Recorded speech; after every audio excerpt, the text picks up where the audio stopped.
Hey everyone, this is PrinceBrightstar, and welcome back to Phantasy Star Online Blue Burst.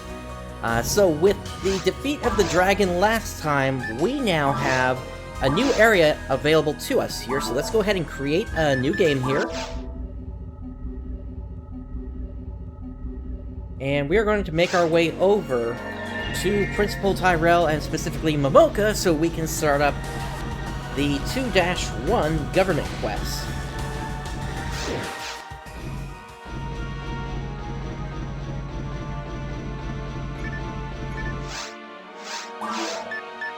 And here it is, Infernal Cavern. A cave has been found beneath Regol.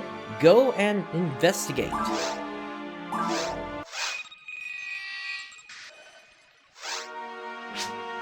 Oh, right, you're here.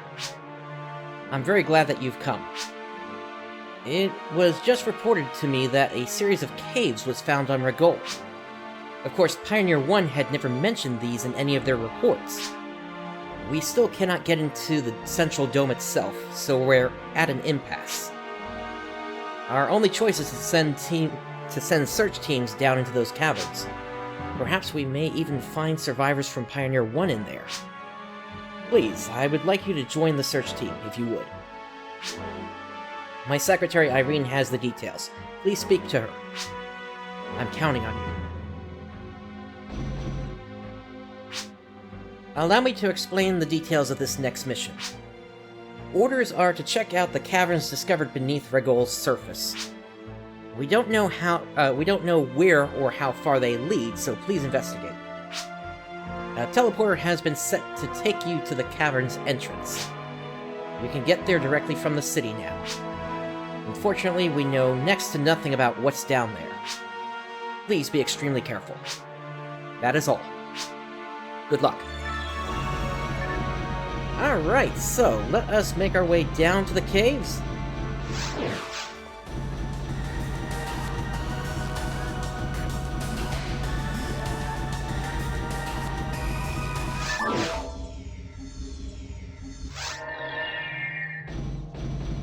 And here we are. So, all brand new creatures are in the caves here, as you can see. We got the evil sharks here. And we've also got some plants that are also alive here, so it's a very interesting area. But this is also one of the better places I've found in terms of if you're still kind of new with the game, it's one of the better places to kind of learn how things work, because it's still not like at the highest difficulty that you can find. Especially when it comes to like having to deal with creatures that throw too many texts at you at the same time. As you can see, the plant there, which the poison lily, as it's called, it does spit something at you. Now, for me as a cast, that is not going to affect me in any way, at least not on this difficulty mode. But if you are playing a human or a Newman creature, or character rather, then that would actually become a concern for you, because what that does is it poisons you. And in this game, poison never fades away. You have to use an item to get rid of it, or you have to cast a technique to get rid of it, specifically the anti-technique. Now, you don't ever die from it, but it will take you down to 1 HP. So, definitely it is a concern, especially if you're low on mates and such.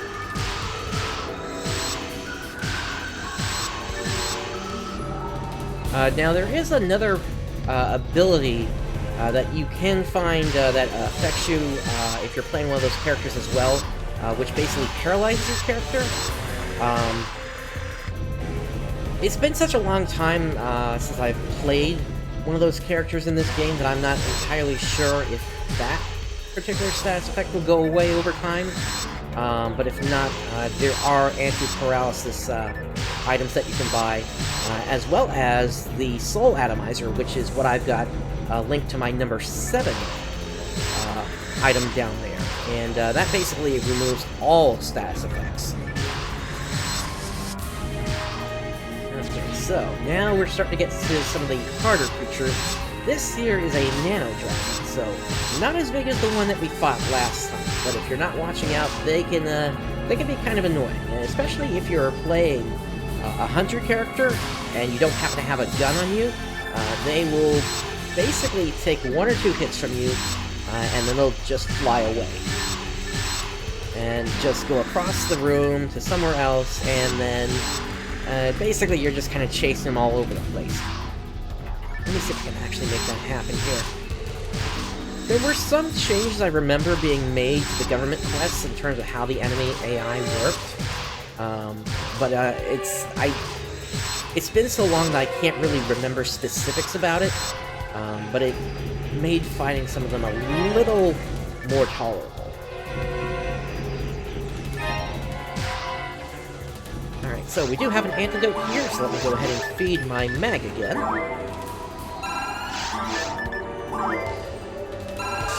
Now this little guy is going to grow up again once they hit level 35, so another 12 levels to go.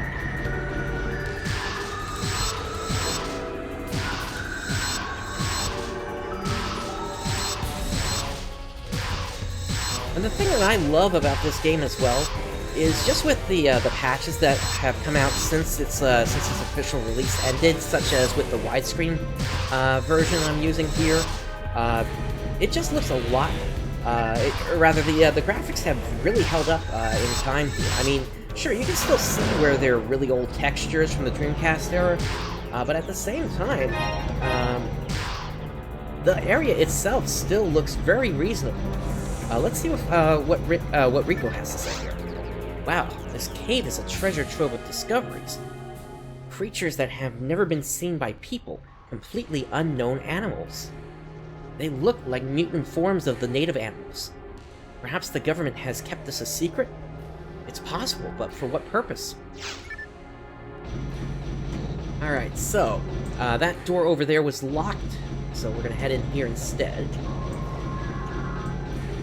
Okay, so, got some more evil sharks in here, as well as what is called a grass assassin. Now, the grass assassin is actually a creature that has some history in the series. Similar to the Rappy, which we knew it originally as a chirper in Phantasy Star 3 Generations of Doom.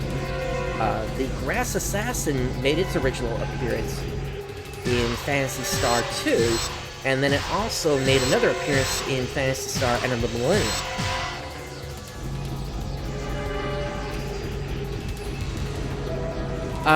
So Rooks, I believe that is sort of explained in the story, in that... Well, here's the thing though, I don't want to give out any real spoilers here at this point, since I'm trying to kind of rediscover the story here as well, through this whole thing, so...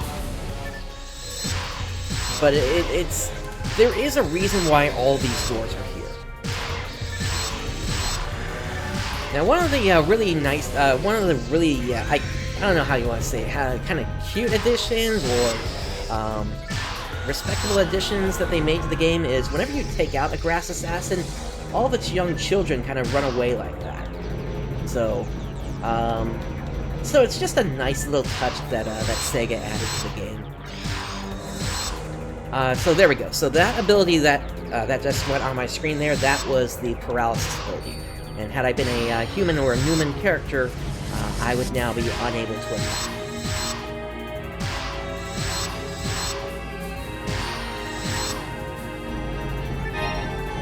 By the way, I made a change to my setup, and so now you should not be hearing as much background noise as there used to be on these streams.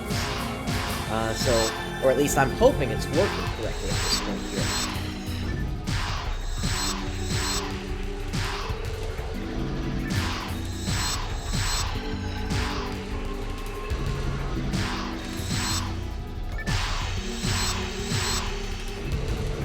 Okay, so at this point now we've seen all the variations for the evil shark line. We got the evil shark, of course, and then we've got this big guy. Whoops. Let me go ahead and confuse these sharks here. There we go, the gill shark, and we saw the pow shark a little while ago back in the first room.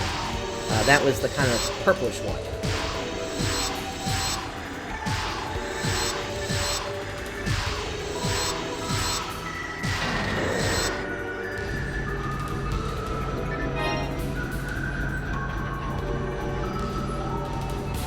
Okay, Rico, what do you have to say this time? The attack range of the grass assassin is wide. Move quickly to enter its blind spot. Alrighty. And inside of here we have a bunch of boxes, as well as a switch. This switch will open up the door back in the first room. And I seem to be full on capacity, actually, so let me go ahead and take a telepipe up real quick.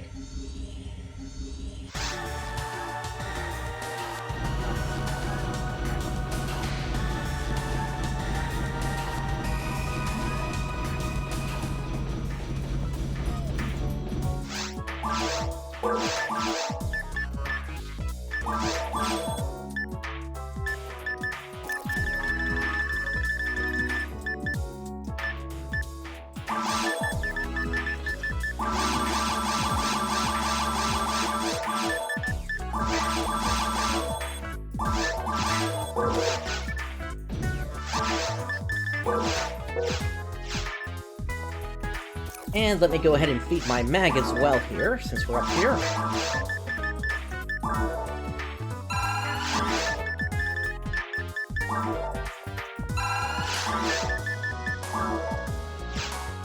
Alright, and let's refill on antidotes. And let's make our way back down.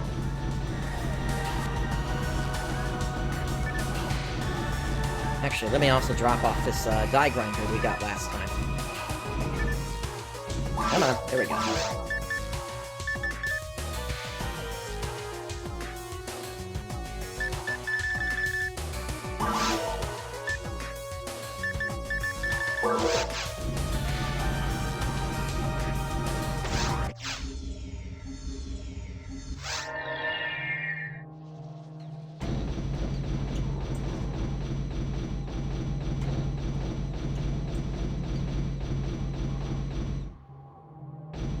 Okay, so let us move on, and as we can see here, the first room has now refilled with enemies because we triggered the switch. So yeah, the unit itself, the resist cold, it's a nice thing to have, but at the same time, here on normal mode, it's not really going to come into play. The only thing that I'm really looking for at this point are actually resist lights, and there's a reason for that. Although, really, I shouldn't even need that for normal mode either. There's a boss coming up in a few areas that they do light-based attacks, and you either need to have, I think it's at least 141 hit points in order to survive its attack.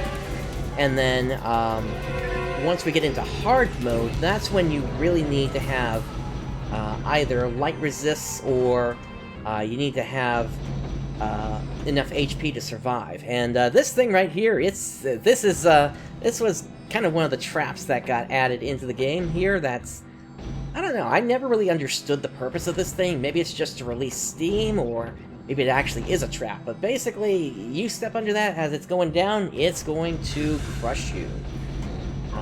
It's not gonna... Well, if you're not careful, then it might kill you, but in most cases it won't kill you, unless you're doing a specialized quest where the amount of damage it does would be more than it typically does.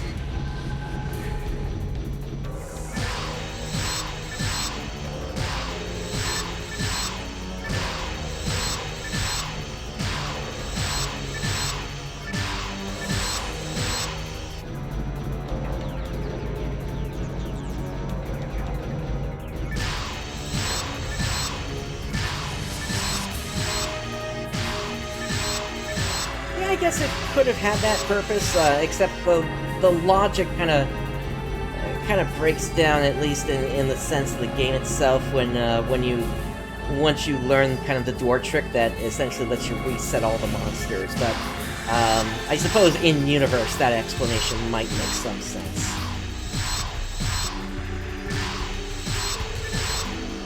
That being the using the crushers to kill the monsters.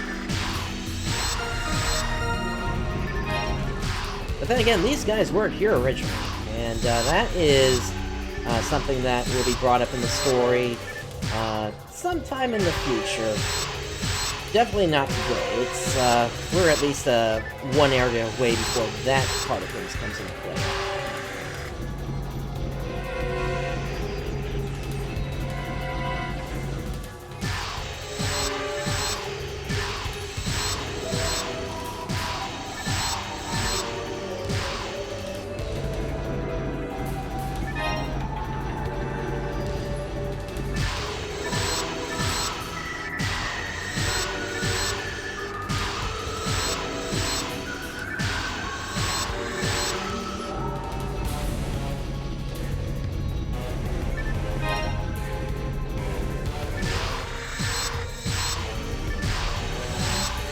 And it's around this time in progression that I like to start looking for what's called a dim weapon, or a weapon that basically allows a one-hit kill.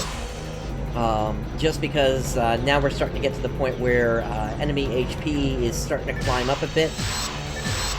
It's not completely unmanageable here, and the next area is even easier than this, just because of how some of the enemies work. If you know the trick to them. But there's no, no really special knockdown benefit, or no real runaround function that you can use against these guys. It's still, basically you just kind of have to take them out as best you can. And so it does take a while to take these guys down, even with the +5 rifle I got last time. One thing that might make this go a little bit faster is if I happen to find a brand, which is the second level saber in the game. Either that, or potentially an autogun might be more powerful than a rifle, but the +5 kind of makes me think that's not going to be the case here. And we probably won't even run into one of those weapons until we get to the second or third area. Until then, all we can really do is just work on our mag here. And at least make it so that we're not missing any shots here.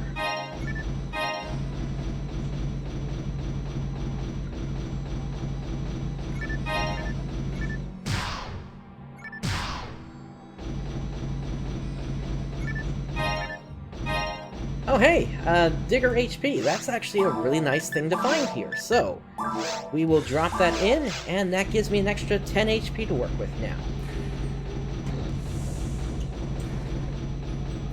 Where is this teleporter going to take us? Into yet another big room, very similar to the first one in this area.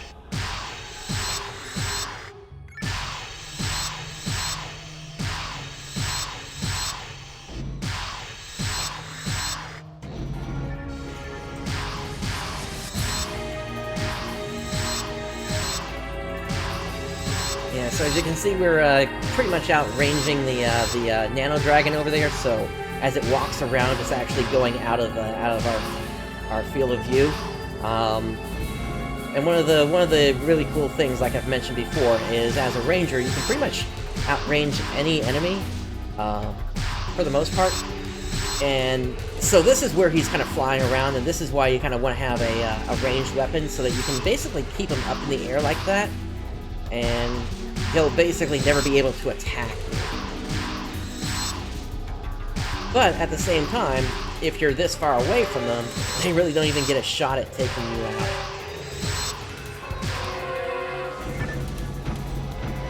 Okay, we are surrounded.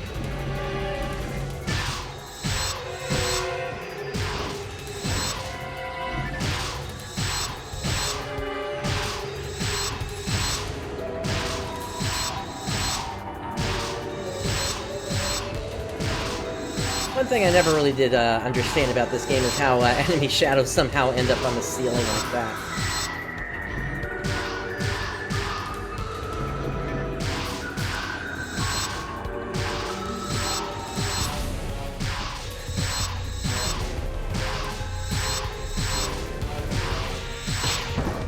Oh, nice shot!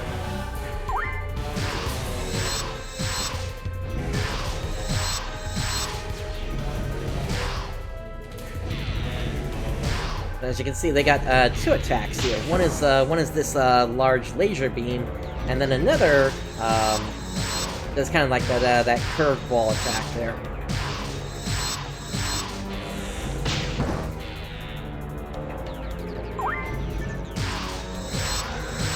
But once again, as long as you get knocked down, you don't get hit by both at the same time. That's kind of the pro tip I was alluding to back in the first episode, whereby you don't want your defenses to be too high, or else you just won't get knocked down, and then the hits will just pile on you.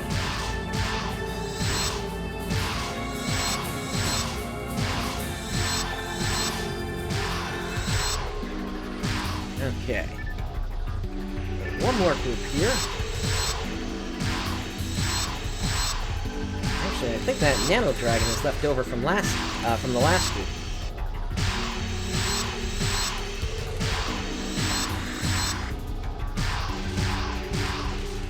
But again, we're max ranging him, and so he's not really going to be able to attack us here because he can't even see us. He knows he's being attacked, but he does not know where the target is.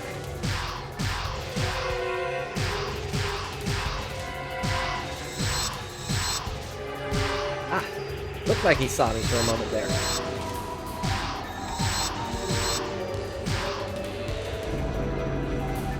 There we go.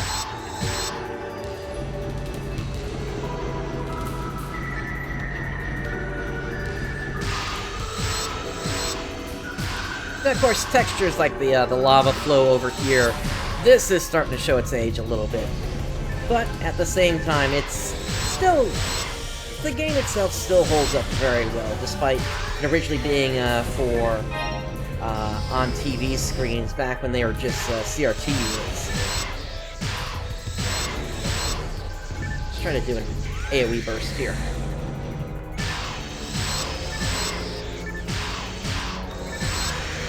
There we go, that got one of them. And yeah, whenever he rears up like that, he goes invulnerable for a brief moment.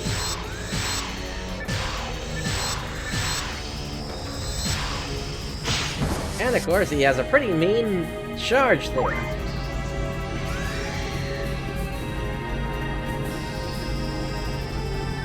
Let's see if we can get some distance here.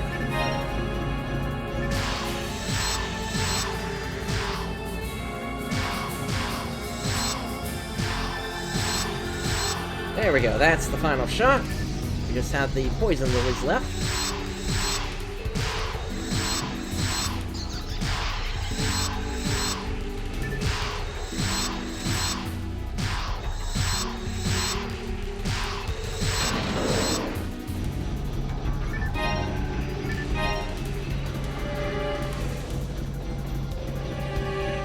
Alright, with that group done, let's hit the switch and move on. And so what we have here is a room filled with boxes. Not the final room, but we do have a bunch of items here, kind of as a reward for completing that sequence here. And we are full on antidotes. Let's go ahead and shoot our mag.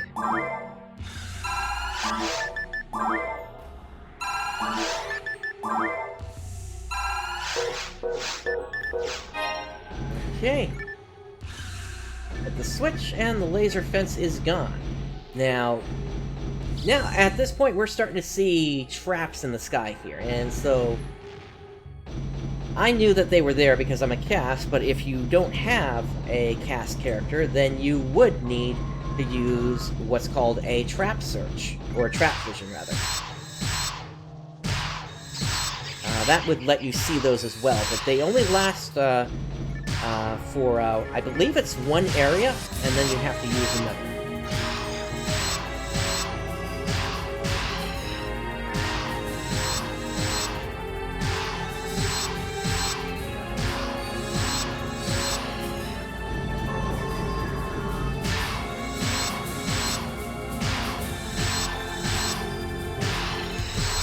And of course, we're just seeing these guys spit here. If you were to get kind of close to them, let's see if this is close enough.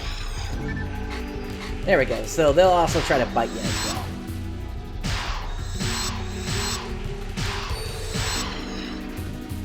And that's one of the other things about these lilies is once they get to very dangerous levels of HP, they just kind of spin around like that.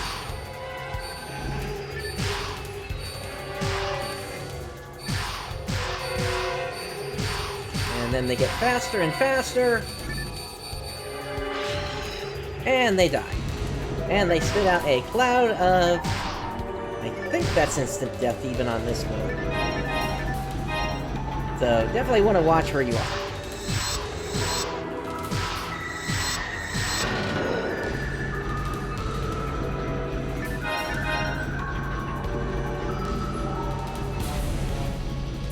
Alright, Rico. If you hear an alert, be careful. There must be landmines around you. You can detect them if you use the trap vision. So, basically what I was just saying there. Although I don't know if I would call these landmines necessarily, but it's it's an interesting name for something that just kind of floats in the sky like that. Now, one thing is, part of the reason I have the setup that I have here is so that I could keep my back panel empty like this. And once again, this comes into play in that you can basically run right through the trap and not get slowed down. Now, that doesn't work for all traps. Some of them actually do have very fast triggers on them to the point where even that you won't be going fast enough to bypass it, but in a lot of cases you will be able to do that.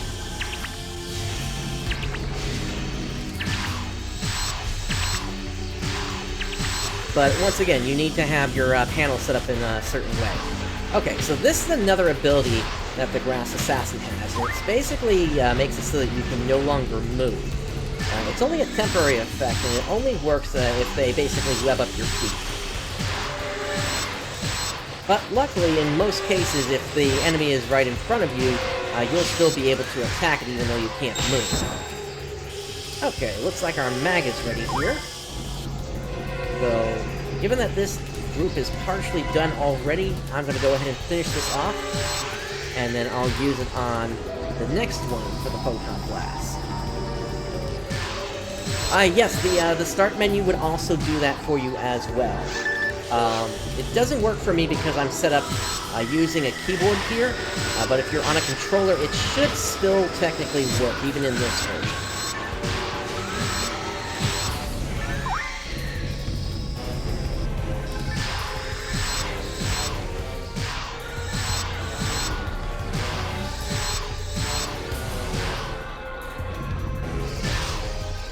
Okay, so we got a group of 6 here. Let me try to get the evil sharks over here.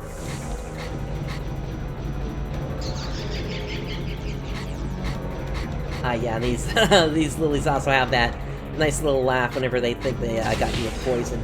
All right, Photon Blast.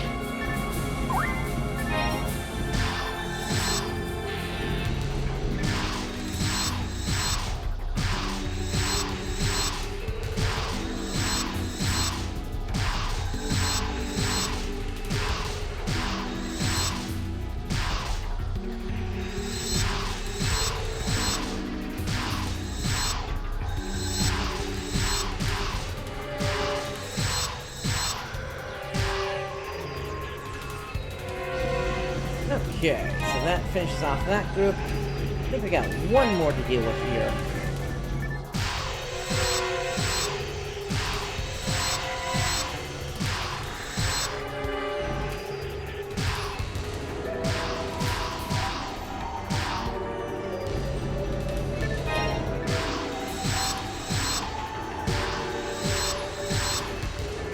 That's probably enough time for the mag again here. Whoops, I did not want to use that. That's not going to cause too much of a problem, though, because basically the way that the build works for this mag is as long as I give it as much dexterity as possible and get it up to 45, it'll be fine.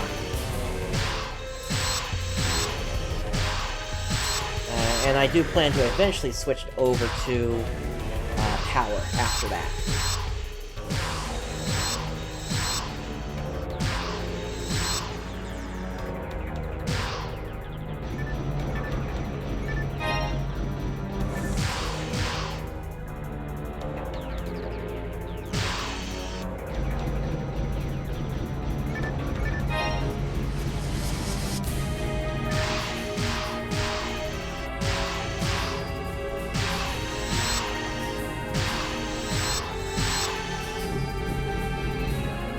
Of course, once we take out this group, we've got all these boxes around here as well. This area that we're on right now, basically it's a huge bridge on top, over the lava, and this can, in most cases, kind of be considered the halfway point for the area.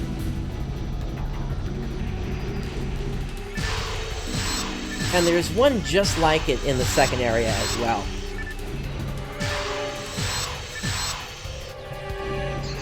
I'm not sure if we actually see that in this particular mission or not. Like I said, it's been years. I know generally what I'm going to see, but it's kind of the specifics that are kind of escaping me, and that's kind of partially what brought me back to this game again here.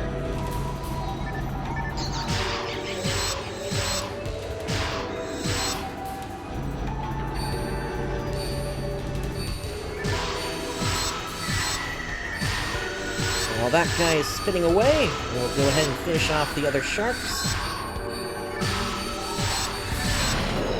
And that finishes off the lily as well. Yeah, so even in this area, it's still like dropping sabers and handguns. Really, the best thing you're going to have at this point is whatever Principal Tyrell gave you back up on Pioneer 2. Rooks, the two-part monster you're talking about, I think that can show up in the first part of the caves, but I'm not 100% certain of that.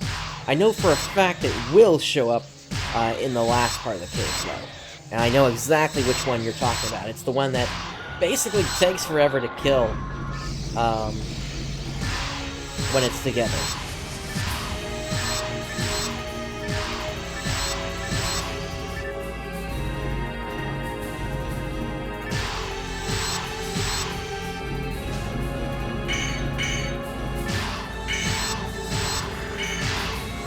Nice cast cometh.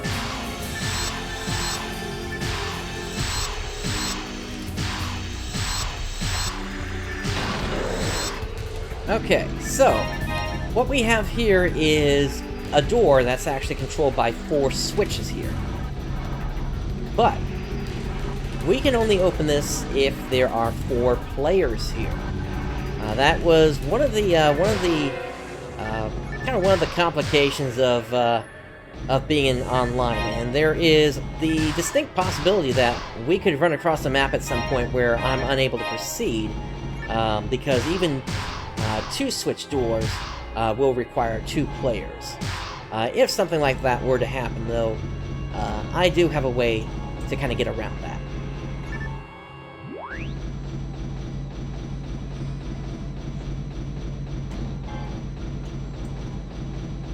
Alright, Rico? The Nano Dragon is a fierce monster. It becomes stronger as it kills others, and yes, that is one of the functions of the Nano Dragons. I'll try to show it to you next time we encounter one. Basically that, not the laser beam, but the curved ball attack, that will, whenever it connects with an enemy, it will actually cause the dragon to grow. So, Rico suggests we defeat it as quickly as possible. There we go. There's one over there.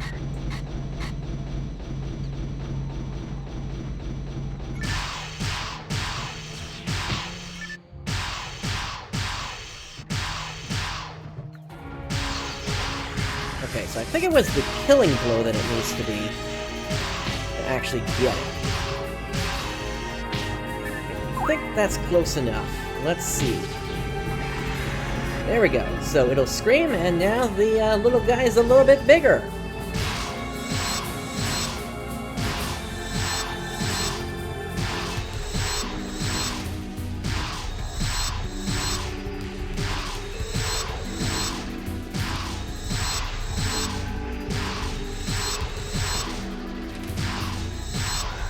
But yeah, that two-part monster also has some history with the series, originally showing up in Phantasy Star End of the Millennium. We will get to them, though, when we get to them.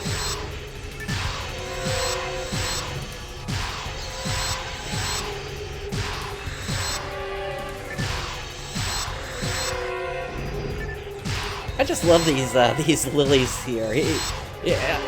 Having not played this game in several years, and now kind of hearing their laugh and everything like that, it's amazingly, it's kind of bringing me back to Flowey and Undertale. Although none of them kind of had quite the character that he was.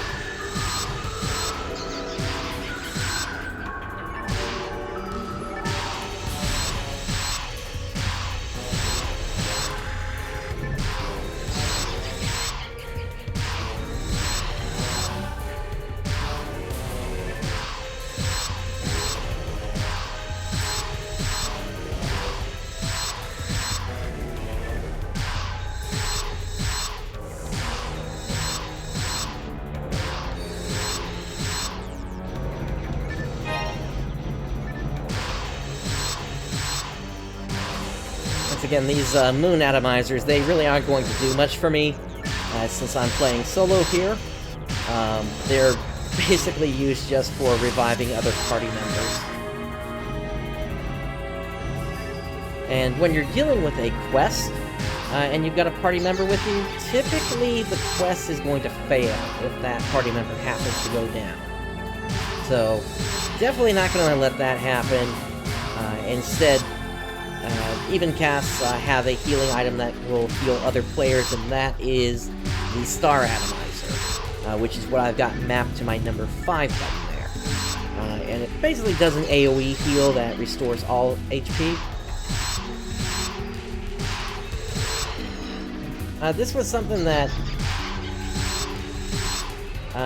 there's one encounter in particular I'm thinking of that really was problematic when you had an NPC around, but we will get to that when we get to it.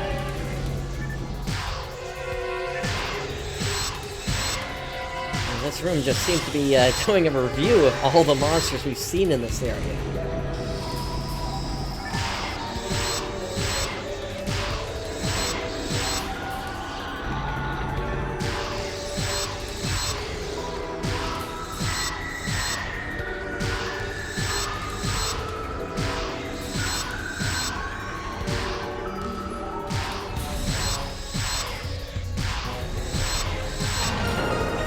Alright, we've reached level 11.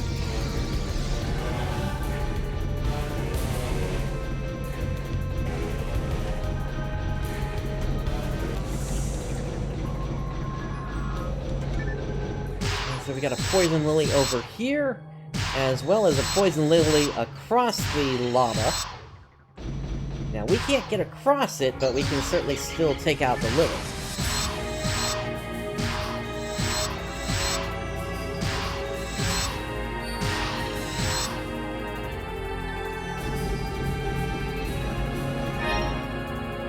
As we can see over there, there seems to be some sort of a swirling mass, so... be careful of the poison lily's toxic spit. Like I said, I'm a cast, so I really don't have to worry that much. Kinda interesting that my my bullets are gonna go through the crusher there. But then again, the fact that they're kind of photon in nature could mean that they're just going around the thing. Okay, so in the center of this room, we've got a bath that we'll be able to use if we happen to take any damage.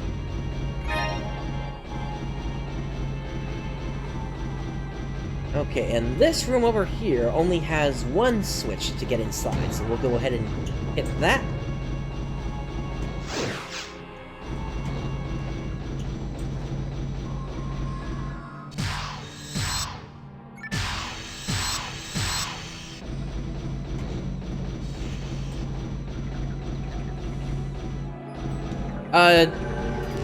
That's one, but there's another in particular I'm thinking of that was available even in the Dreamcast version.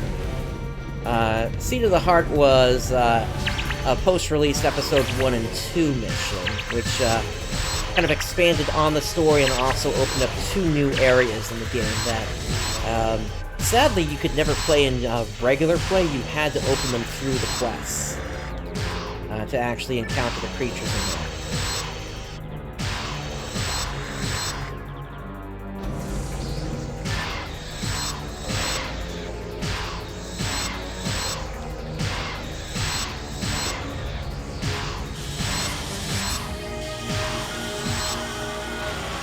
Oh, the grasses have some got me.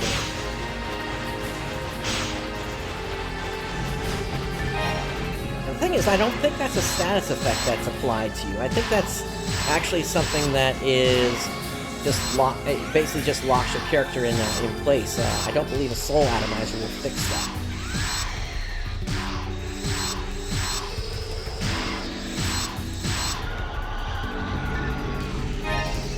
Yes, there are fake walls in Phantasy Star Online, but typically you would only run across them in the challenge mode, which is a mode that we'll get to eventually, but it's not something that we'll be able to do on this server. The server code for this server that I'm running does not have challenge mode built in, so for that we probably will have to head over to a server like Infernal or someplace like that.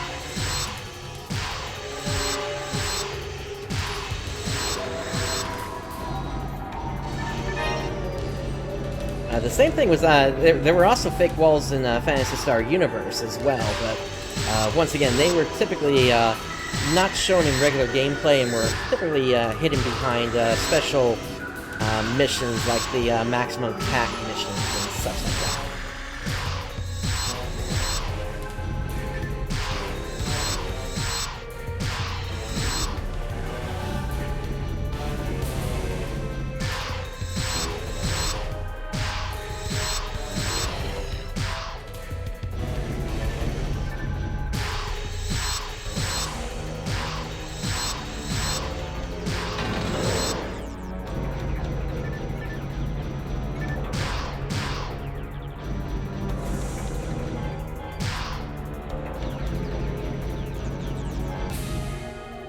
We got a Giga Frame here, and actually it looks like we can equip the Giga Frame we got already here, so let's put that on, and we'll put the Digger HP on.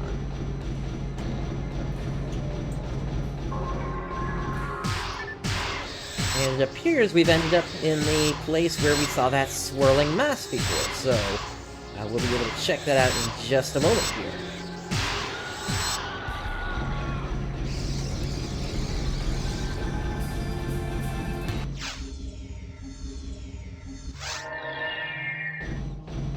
Okay, so where are we now?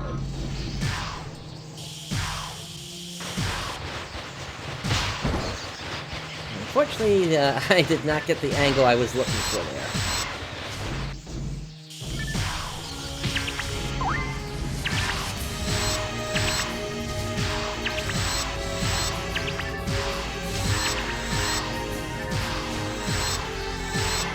The animation itself seemed to imply that we were actually headed into a new area. But if I look at the area map over here, that would actually appear to be the case, since the first caves are not anywhere on here.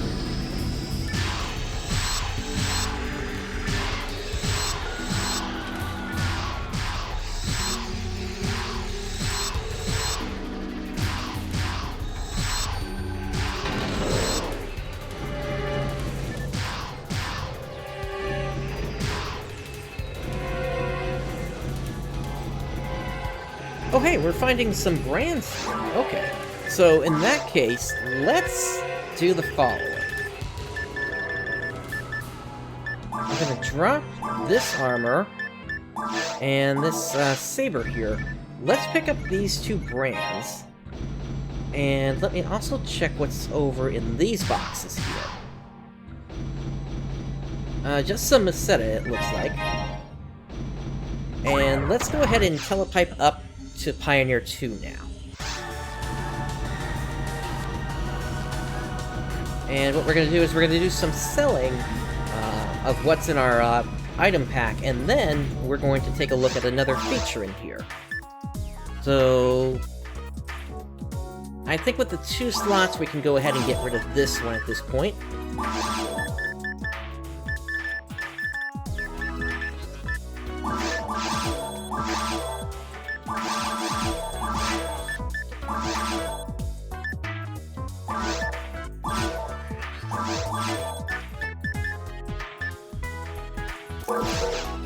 Okay, so this guy over here, this is the Techer, and what he does is basically he will appraise any quad question mark items that you find, or special weapons, when you start finding them as red boxes. So he's got a list of the items that we've currently got with those question marks. Let's go ahead and do the saber.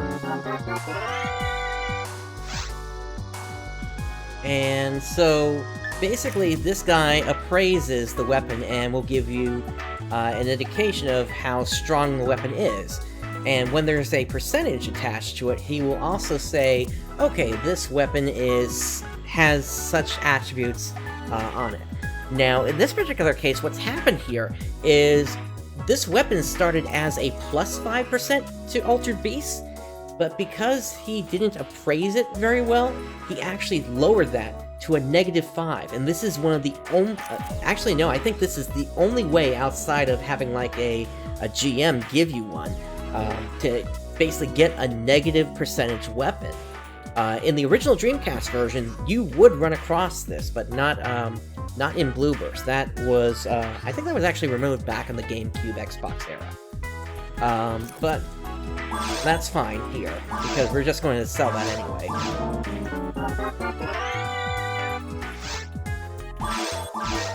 And each of the weapons here is going to get a special attribute tied to it. So in this particular case, this is a heart handgun, and what it does is it steals 3% of your max technical points from an enemy whenever you hit one. I think the enemy has to have technical points in the first place, and also for myself as a cast, that's not going to do anything for me. And you can have the guy also reappraise the weapon to try to get a better percentage. If it starts off as a 0%, it's never going to get upgraded. But in some cases, especially once you start dealing with the really rare weapons in the game, it's a good idea to go for it. Now this one would have plus 20 to native, but it's also a lot stronger than the rifle that we're using right now. So I need, looks like 6 more attack points, or yeah, ATP there, to be able to use that one. Alright, so let's go ahead and feed our mag. Oh, I did not want to use a star atomizer. Alright, now I gotta start being careful here, because the last thing I want to have happen is to gain a level in defense.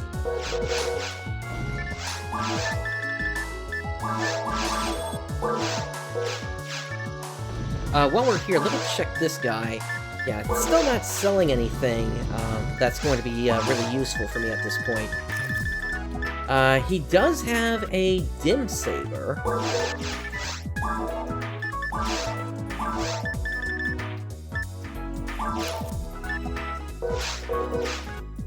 Yeah, so when it comes to the reappraisal process, you can, as long as it starts with a percentage, you can get a maximum boost of 10% more. It's on the rarer side to get that, but it's definitely worth it to spend the Meseta to get that. At least, you know, until you start dealing with, or let me rephrase that. Once you do that, then of course there's also ways to further increase the percentage with a bunch of photon drops, which I believe we've already run into at one point here in the series, through a guy by the name of, I think it's not Hopkins, but it's Hopkins' father, and I can't remember his name off the top of my head.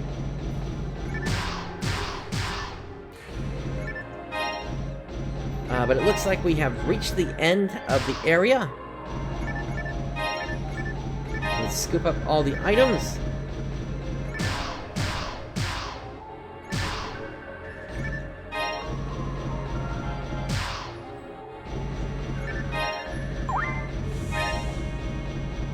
And let's head on inside.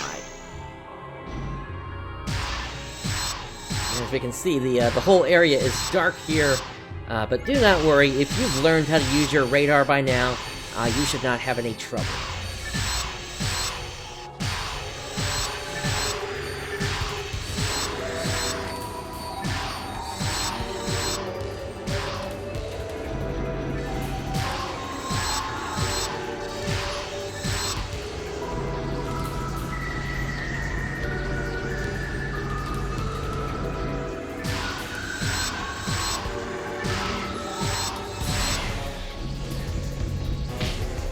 Go ahead and use a confusion trap here.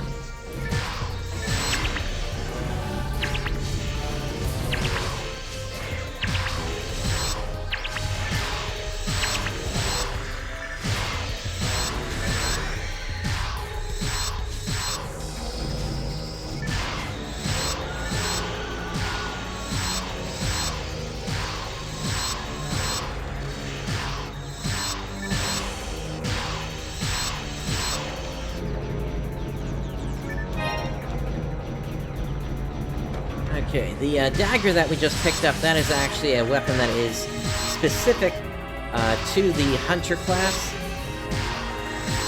There might be one or two variants of the dagger that will allow you to use it without being one of those classes. But basically it is, you're essentially holding two daggers, one in each hand, and that basically allows you to do multiple hits per attack button.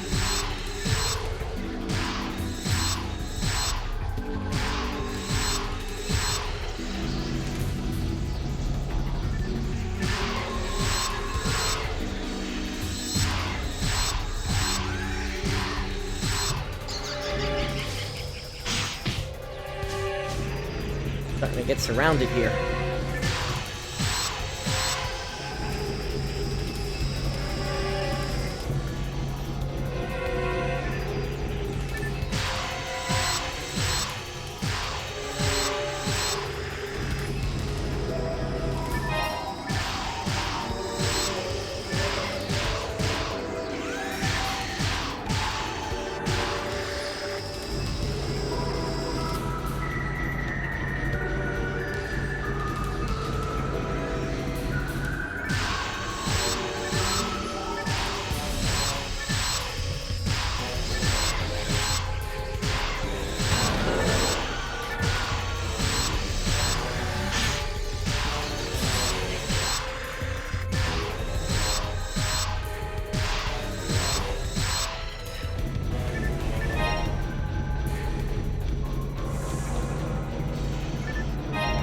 Okay, next group appears to be at least one of the pal sharks here, and then two partners are hanging around back there. Looks like an evil shark. The other might be a guild shark. Nope, it's an evil shark.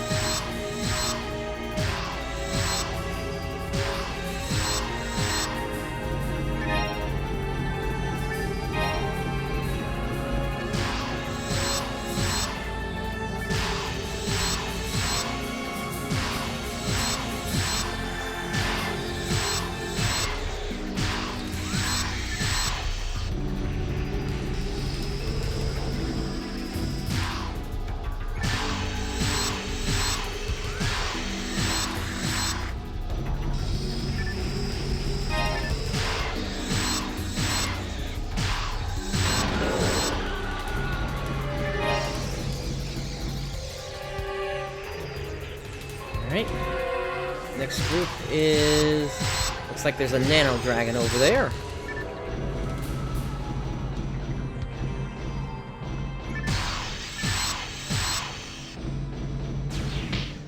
Actually, there are two in here. Yeah, so that's where the nano dragon will fly away. Basically, if you just get too close to it, that's where things can get kind of annoying, especially if you're trying to chase it down, and as soon as you get close to it, you might land a hit or two, but then it just flies away.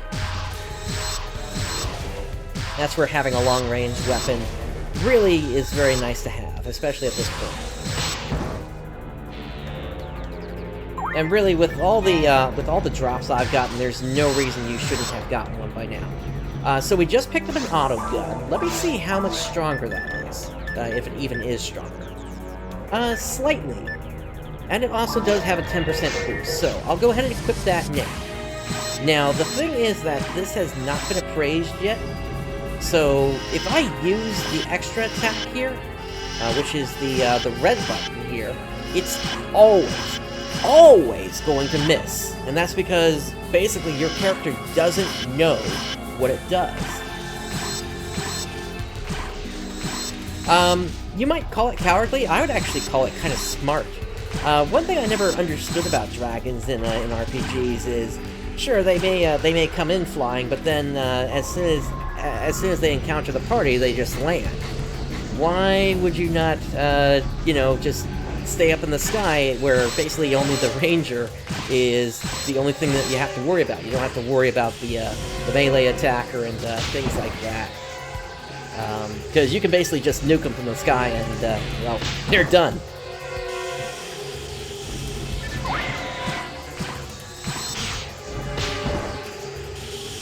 Looks like I'm out of monomates, so I will have to pick up on that, or pick some more of those up once we're back up in Pioneer 2 again.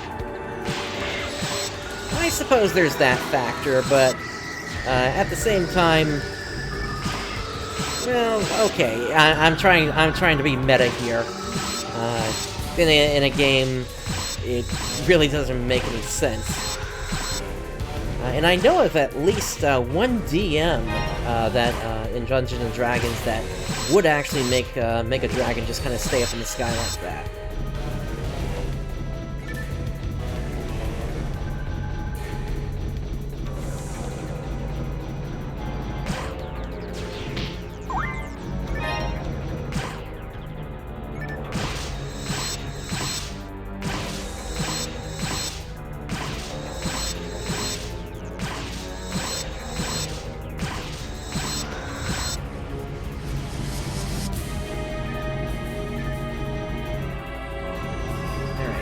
Got another group here. Yeah, oh, actually, take a look at that. The Nano Dragon here is actually trying to eat there.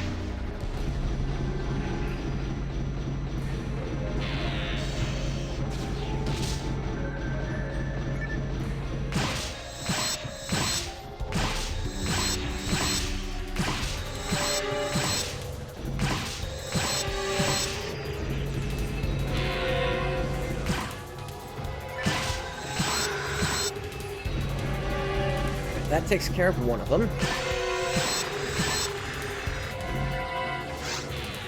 We're still a bit of ways from leveling up, it looks like.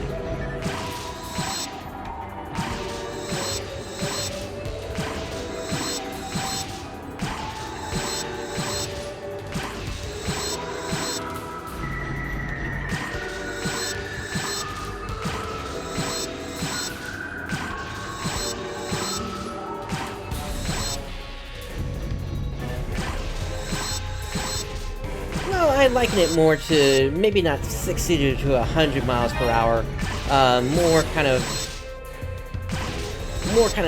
hovering in the air than traveling really, really fast.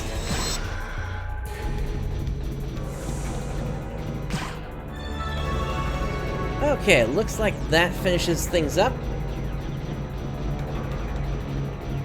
And here is the teleporter back to Pioneer 2.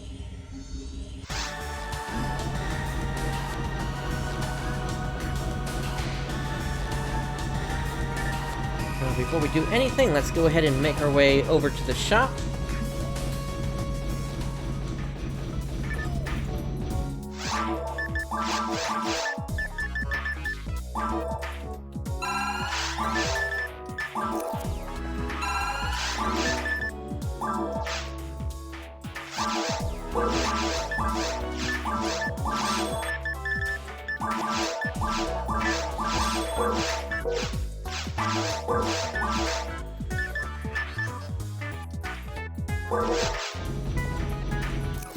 And yeah, let's go ahead and appraise these as well. Alright, so that had the bind ability, which will basically hold an enemy in place. And then this is a draw gun, which allows me to steal enemy HP.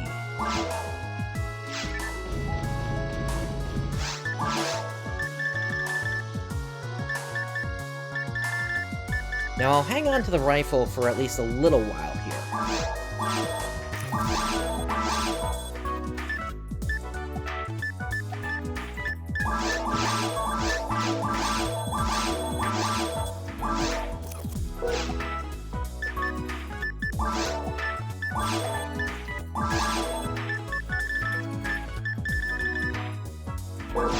Okay, that should be good.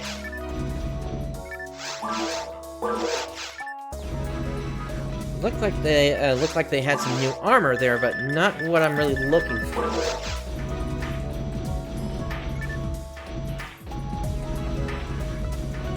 Now, if you were really smart back in the day, there was a trick that you could do involving this NPC, whereby you could essentially draw them over to the counter and do what was essentially called a multi-equip glitch. That might be something I'll bring up eventually, but not at this time.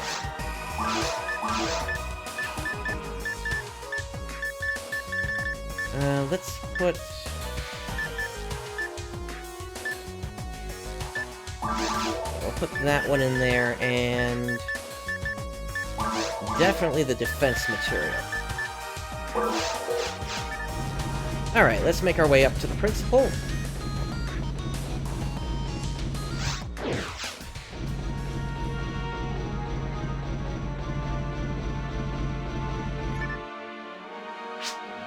How did it go, Bright? I see. There are numerous magma tunnels throughout Ragol, and these unidentified creatures that live within them. Pioneer 1 simply had to have known about these caverns. Or perhaps... well, it's best not to speculate. We need to investigate this matter more thoroughly. I may call upon you for your services again, Bright. Until then, please go and get some rest. Alright. Welcome back. So, there are monsters living underneath Ragol's surface. What we thought we knew, and this investigation just isn't adding up. The Pioneer 1 crew were very capable individuals. It's either got to be a huge mistake, or they were hiding something. With the data we have now, I can't say anything conclusive. It's so frustrating. I'm sorry, please forgive me. You should go and rest up, for now. Alright, let's go ahead and speak to Momoka. And so that sends us back out to the lobby. Let's go ahead and start up one more mission here.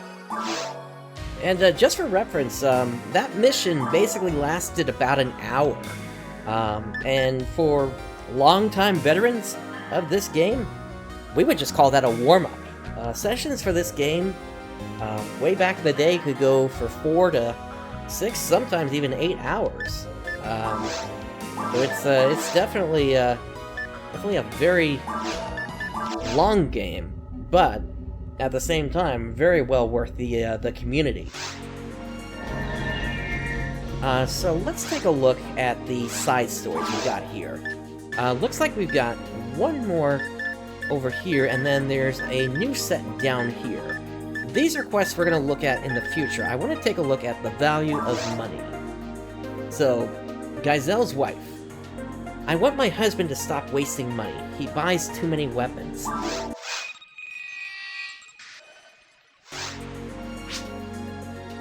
I don't think he knows the meaning of the word waste.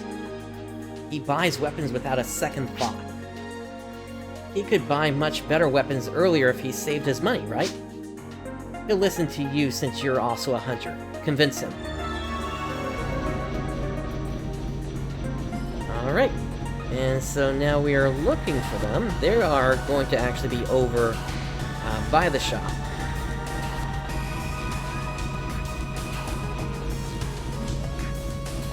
Here they are.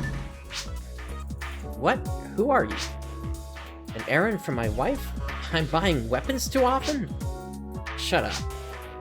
Expensive weapons are strong. With strong weapons, I can kill expensive monsters. And I can be rich. So it's smart of me to buy better weapons, understand? No, you don't understand. There are much better weapons out there if you just simply collect them during hunting. Why don't you understand? Because you're a fool. What? Am I wasting money by buying all the time? Am I changing weapons too quickly, ignoring cost versus performance? I can't rebuke it. You're right, but I can't stop buying weapons. Forgive me.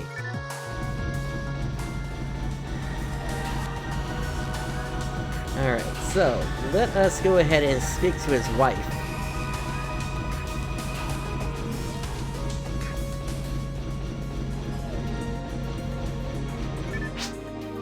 Did he finally understand? Now I know. He has a weapon fetish.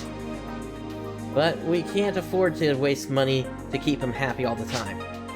Tell him, no more shopping! Alrighty. Back over to Geico we go!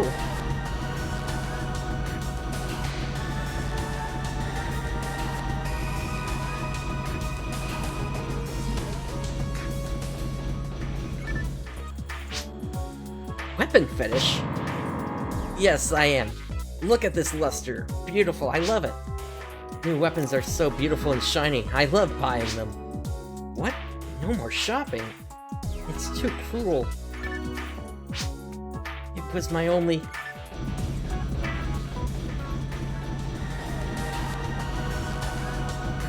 Yeah, you got the right of that one, Brooks. That is for certain. This was kind of a weird one when it came to the actual quests in the game here. Thank you. Was he really that disappointed?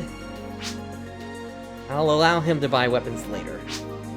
Good job. Please go and receive your money at the guild.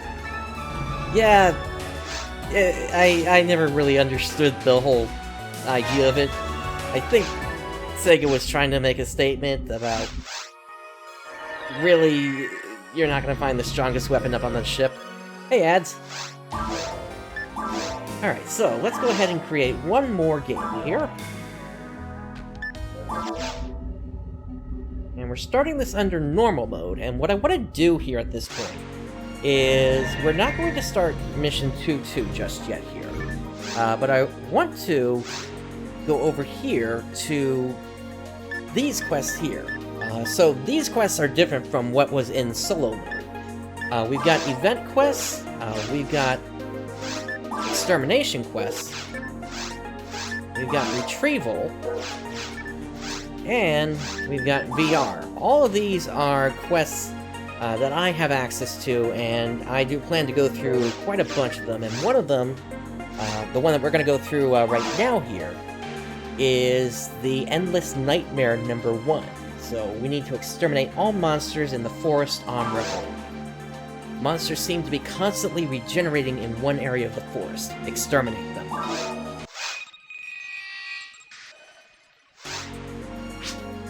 First of all, don't ask me what I am. I only want you hunters to accomplish this. Now, let me explain what I want you to do today. Go down to the forest area around the dome. Eliminate the monsters until no more appear. There will be an almost endless stream of monsters, so be careful. And with that, we're off. Let's speak to these two. Can't you see that I'm on duty? I can't talk. And you're saying the same thing. Let's see what this hunter has to say. I don't trust soldiers. Whenever they can't do something successfully, they do nothing. And what do you have to say? I don't trust soldiers. They never admit they've made mistakes. They're too arrogant.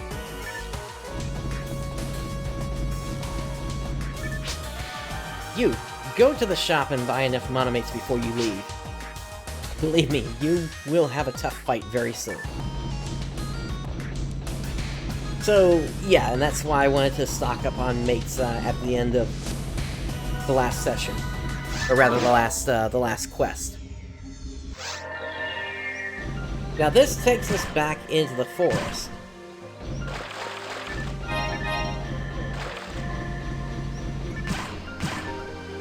But basically at this point, I do want to get through the second mission of the government quest before we actually take on any of the cave side stories.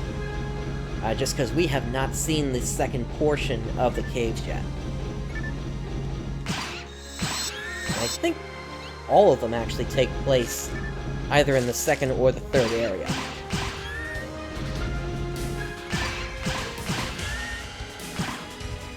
But to your point, Brooks, yes, the Endless Nightmare quest series was one of the best ways to level up until the mission Towards the Future came out, whereby that essentially cut down all the areas to a very short sequence, and then you would encounter a boss.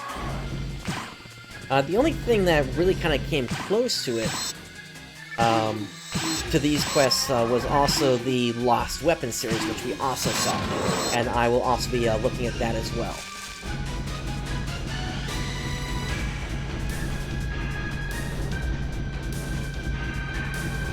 Now, since we do not see a teleporter over there, that stands to reason that we basically just need to go right at the fork here, and that will take us to the second area of the forest. So that's at least a nice thing that they had in this quest, that you could basically shortcut to the second area if you knew where you were going.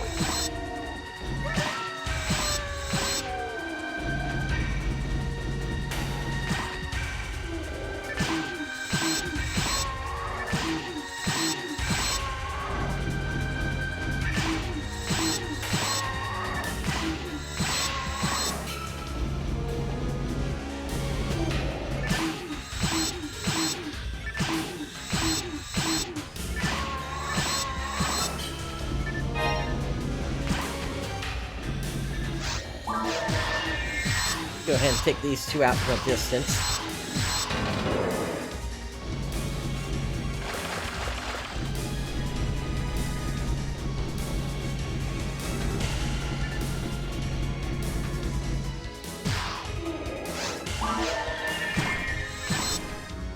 Now let me kind of show you the draw effect here, if I can get it to land. There we go. So when the hit connected there, I regained 3 HP from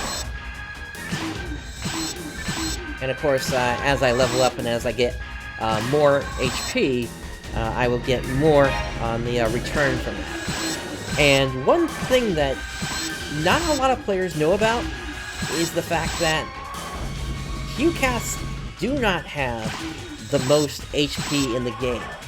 I know, it's a crazy fact, but it was actually the Rawcast that will have the most HP in the game.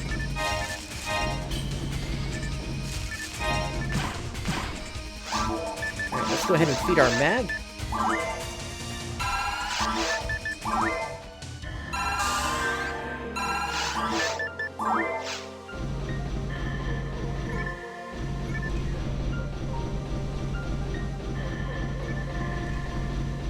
There is the teleporter to Area 2. Let's just run through these guys.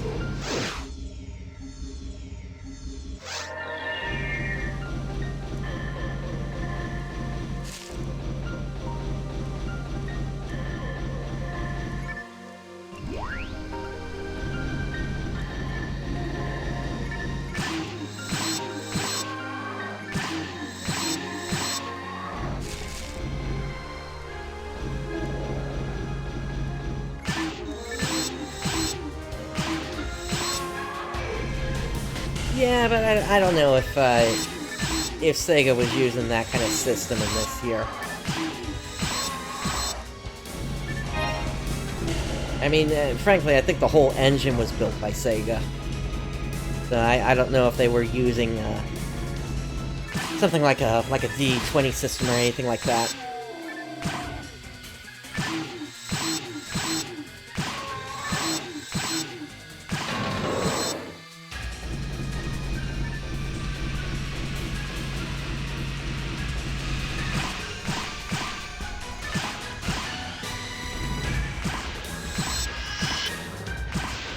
Okay, so that was a little bit better, and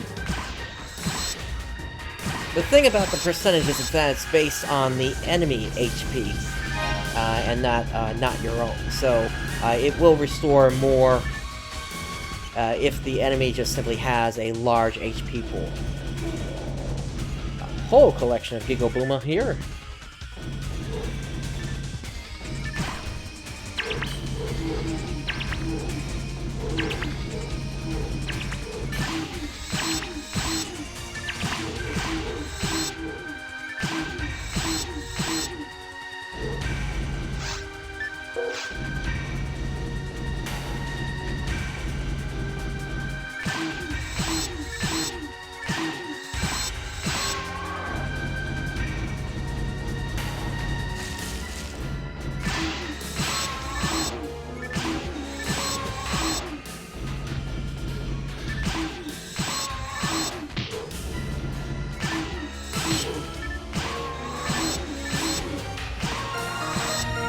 There we go, level 12.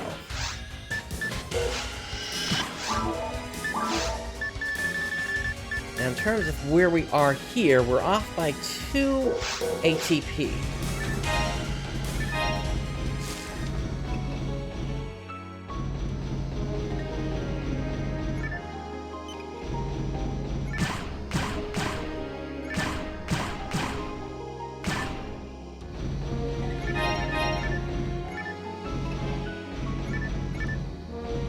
Okay, there's a mono grinder. Once we start to get to a certain point in this series, I'll start to use those grinders. There really isn't much point in using them right now. It's actually better to just kind of hang on to them.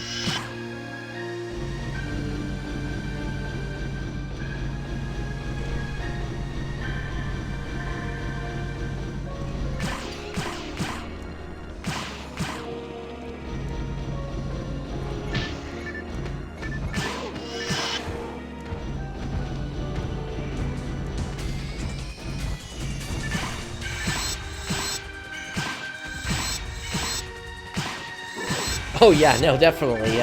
Having thousands upon thousands of grinders in PSO2 is, well, kind of disappointing.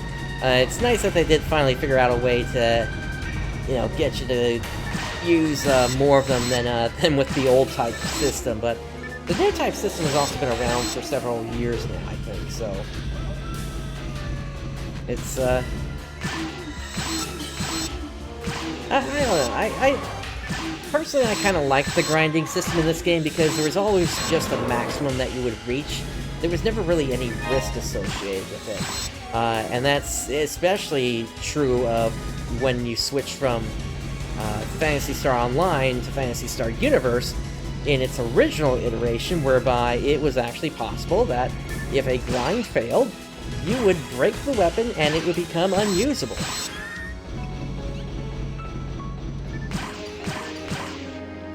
Not exactly the funnest thing to deal with back then, back before the ambition of the Illuminous expansion came out.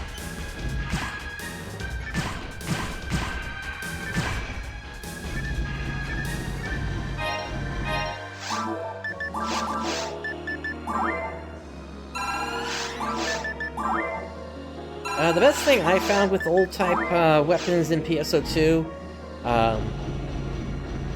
was, one, get yourself one of those grind skip items that allowed you to skip up to 5 grinds, just to start off with. And then after that, you would basically want to have a bunch of boosters on hand, like the 10% or 20% boosters. and that would basically give you a better chance of getting the grind to actually go through. But yeah, even with the last of the ones that I did, which was my austere sword, that definitely took a number of tries before I finally got it to plus 10.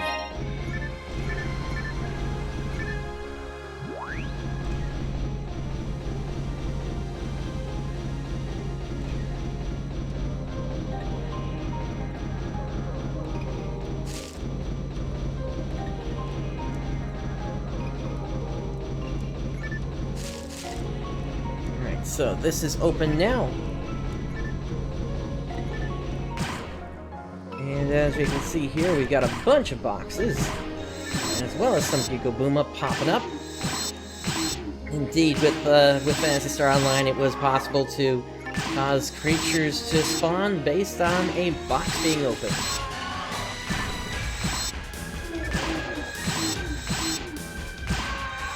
Even though they technically just pop out of the ground there.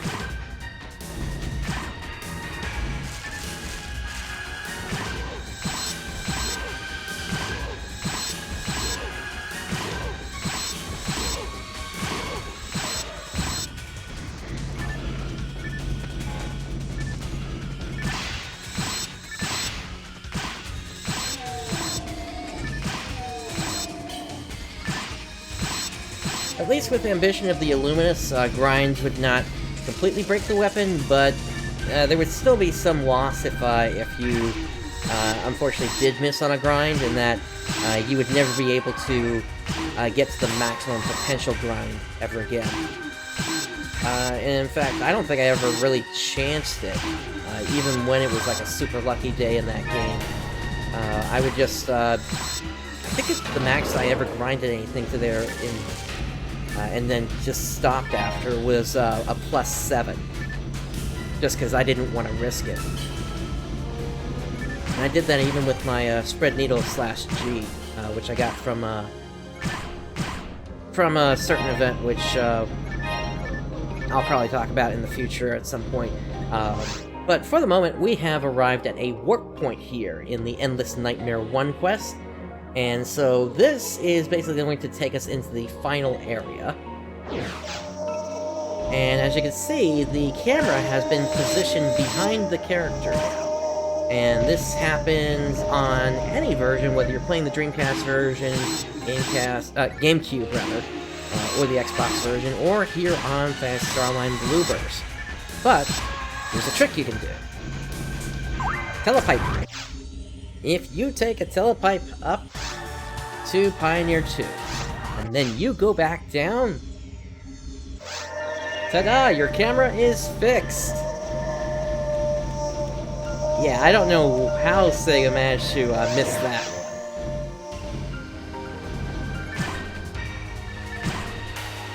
But it's definitely a thing. Also, this item box, for some reason, is actually below the ground. Not quite sure what's up with that.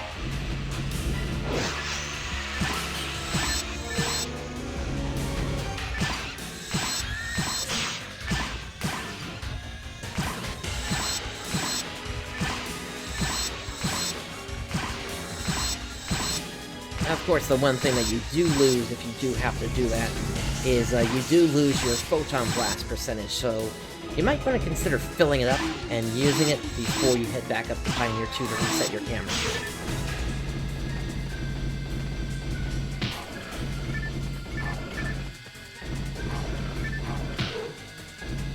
Especially if you're with a group, because then you would lose the multi-photon blast combo.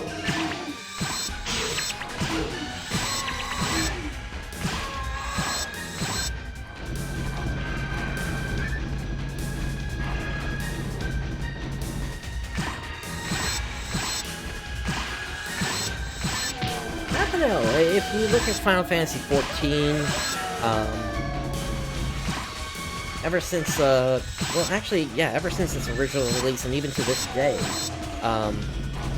if you try to craft gear, you would lose the gear, if you failed on the crafting. And even World of Warcraft has functions whereby you can lose items. I think in the Warlords of Draenor expansion, you could lose ships if they have to fail a mission.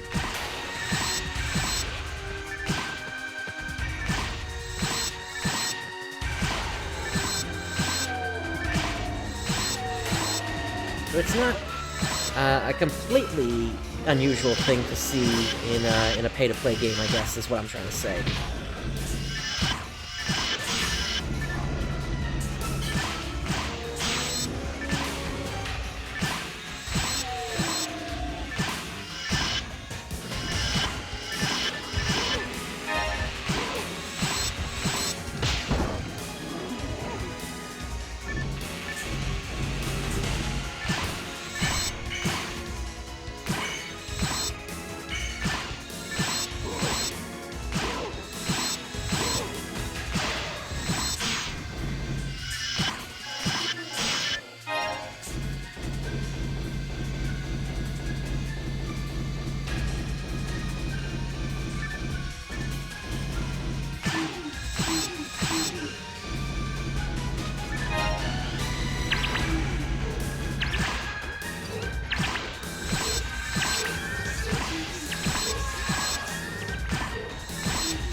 Anytime you can take advantage of confusion traps, definitely use that to your advantage so that you can take care of enemy groups faster.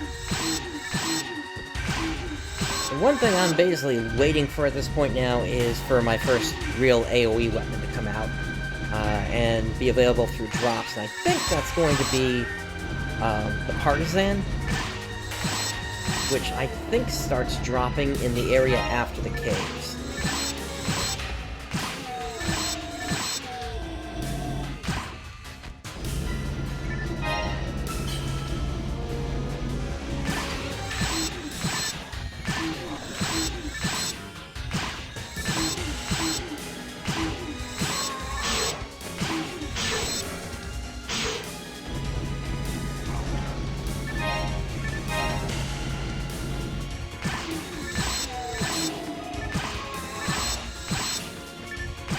Or poor Wolf here isn't able to get around the corner there.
I think we're starting to get to the end of this here.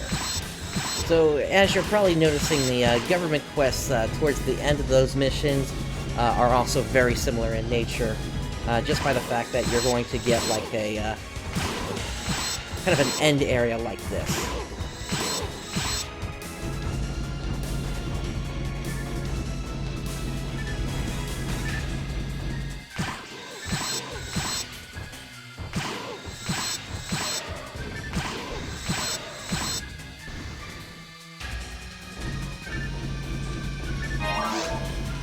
And there we go, mission complete. So we'll be taken to the lobby after we receive our reward. Let me see if there's anything in these boxes that I want. Probably not. I will feed the mag.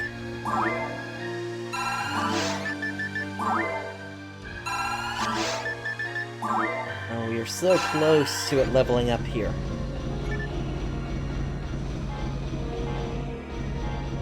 It's like I said before, we're 2 points away from being able to use the brand. So basically on the next feeding, we'll be able to start using the brand.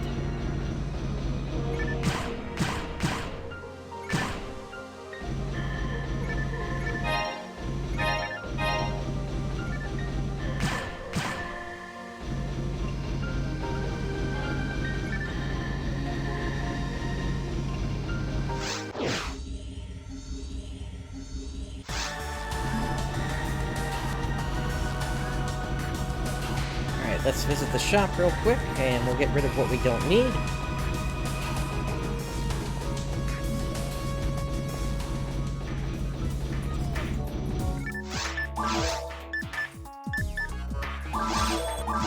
Like that.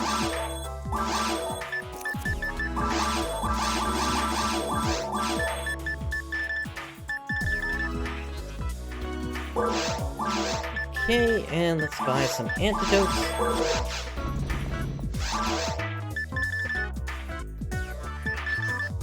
Yeah, basically at this point I'm waiting for this guy to sell some slot units here.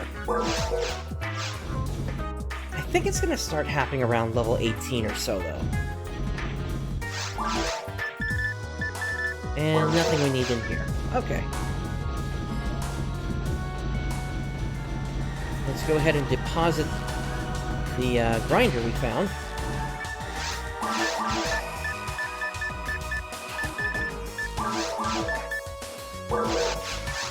And let me just organize my pack real quick. There we go. Alright, let's go and collect our reward.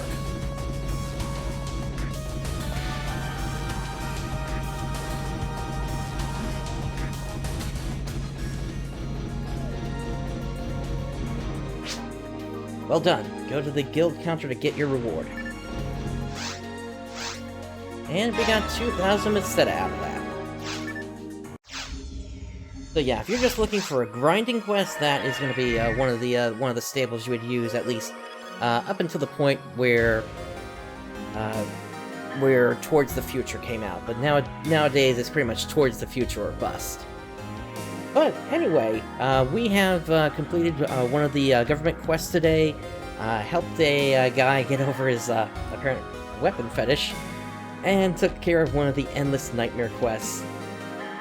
If you've enjoyed today's content, please do make sure to subscribe and click the bell to be notified whenever I do go live. I do also have a Discord, link to that is in the description. Anytime I go live, I do also put a notification in there as well. Thank you for joining me today. This is PrinceBrightstar signing off. I'll catch you next time.